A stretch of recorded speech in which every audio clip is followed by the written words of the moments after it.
Dívidas trabalhistas, tributárias ou contra bancos. Quais delas arriscam mais o patrimônio do sócio?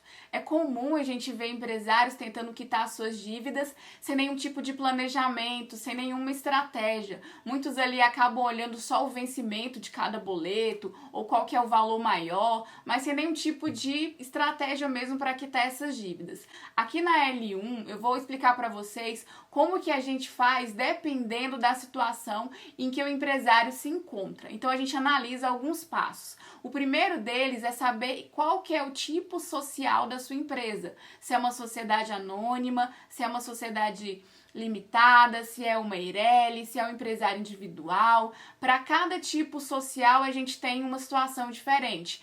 Por exemplo, uma sociedade anônima, ela protege muito mais o patrimônio de um empresário do que, por exemplo, uma Eireli. Depois, a gente precisa verificar se esse empresário ele tem um patrimônio líquido ou um patrimônio imobilizado. Se eu tenho, por exemplo, um empresário que tem ações na bolsa, é um tipo de cenário. Se ele tem dinheiro investido em banco, é outro tipo de cenário. Se ele tem um patrimônio, investido em imóveis ali, ele tem outro cenário.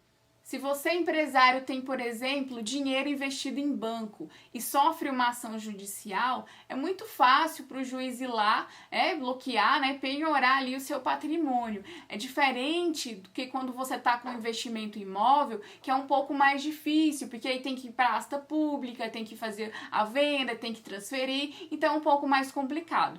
Antes de você me falar assim, Nanda, mas se eu tiver um bem de família é empenhorável. Calma aí, pessoal, não é bem assim, tá? Se eu tenho, por exemplo, um empresário que tem uma dívida lá de 1 milhão e hoje ele mora em uma residência lá que vale 5 milhões, o advogado de defesa desse credor, ele vai sim, atrás para que possa ser feito a venda desse patrimônio para que possa quitar essa dívida de 1 milhão e ainda vão sobrar 4 milhões em que esse empresário pode comprar outra casa aí com esse valor de 4 milhões. Porque não faz sentido nenhum eu ter uma dívida de 1 milhão e estar morando em uma casa de 5 milhões. A gente tem que analisar a situação, identificar que tipo de patrimônio é que esse empresário tem.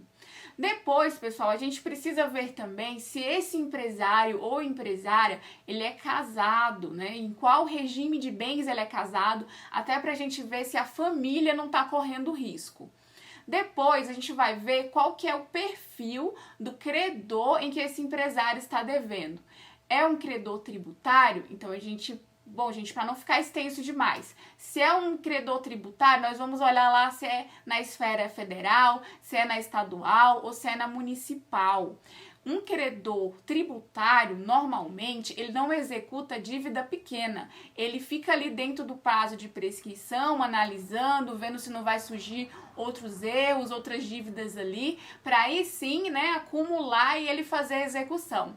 Diferentemente de uma dívida trabalhista, em que vai sim atrás de dívidas pequenas. Um juiz trabalhista, hoje, ele tem todos os mecanismos, até para saber se é uma sociedade de fato, se é sócios de fato, se são grupos econômicos, tá? E dívidas contra bancos, o banco normalmente, quando é uma dívida pequena, ele faz a venda daquele crédito ali para uma terceira. E aí essa cobrança de um terceiro vai perdurar ali por muito tempo.